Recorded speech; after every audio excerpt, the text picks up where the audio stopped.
بسم اللہ الرحمن الرحیم۔ سورہ بقرہ کی آیت نمبر 146۔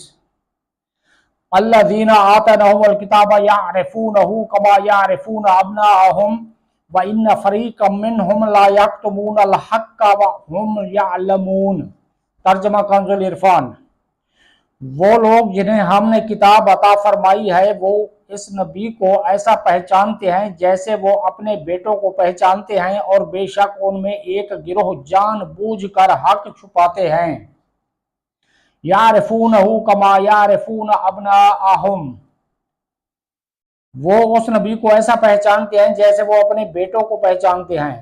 مراد یہ ہے کہ گزشتہ آسمانی کتابوں میں آخر الزمان نبی آخر الزمان حضور سید عالم صلی اللہ تعالی علیہ وآلہ وسلم کے اوصاف ایسے واضح اور صاف بیان کیے گئے ہیں جن سے علماء اہل کتاب کو حضور پر نور صلی اللہ تعالی علیہ وآلہ وسلم کے خاتم الانبیاء ہونے میں کچھ شک و شبہ باقی نہیں رہ سکتا، اور وہ حضور اقدس صلی اللہ تعالی علیہ وآلہ وسلم کے اس منصب عالی کو کامل یقین کے ساتھ جانتے ہیں۔ یہودی علماء میں سے حضرت عبداللہ بن سلام رضی اللہ تعالیٰ عنہ مشرف با اسلام ہوئے تو حضرت عمر فاروق رضی اللہ تعالیٰ عنہ نے ان سے دریافت کیا کہ اس آیت میں جو معرفت بیان کی گئی ہے اس کا کیا مطلب ہے۔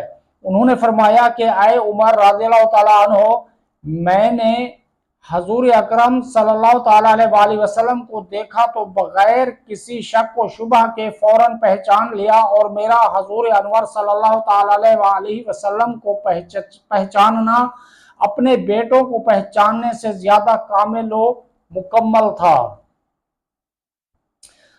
حضرت عمر فاروق رضی اللہ تعالیٰ عنہ نے پوچھا وہ کیسے؟ انہوں نے کہا سید المرسلین صلی اللہ تعالیٰ علیہ وآلہ وسلم کے اوصاف تو ہماری کتاب توریت میں اللہ تعالیٰ نے بیان فرمائے ہیں، جبکہ بیٹے کو بیٹا سمجھنا تو صرف عورتوں کے کہنے سے ہے، یعنی حضور پر نور صلی اللہ تعالیٰ علیہ وآلہ وسلم کی پہچان تو اللہ تعالیٰ نے کرائی، لہٰذا وہ تو قطعی و یقینی ہے، جبکہ اولاد کی پہچان تو عورتوں کے کہنے سے ہوتی ہے۔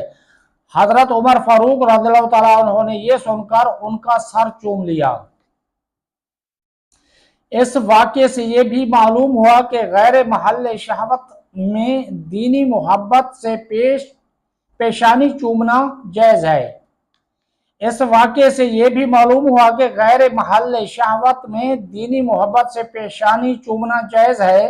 یہ بھی معلوم ہوا کہ حضور اکرم صلی اللہ تعالیٰ علیہ وآلہ وسلم کی صرف پہچان ایمان نہیں بلکہ حضور پر نور صلی اللہ تعالیٰ علیہ وآلہ وسلم کو ماننا ایمان ہے۔ جیسے یہودی پہچانتے تو تھے لیکن مانتے نہ تھے، اس لیے کافر ہی رہے۔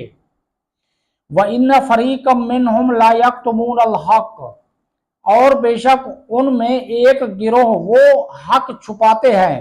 اہل کتاب علماء کا ایک گروہ توریت و انجیل میں مذکور حضور پر نور صلی اللہ تعالیٰ علیہ وآلہ وسلم کی نعت و صفت کو اپنے بغض و حسد کی وجہ سے جان بوجھ کر چھپاتا تھا، یہاں انہی کا بیان ہے۔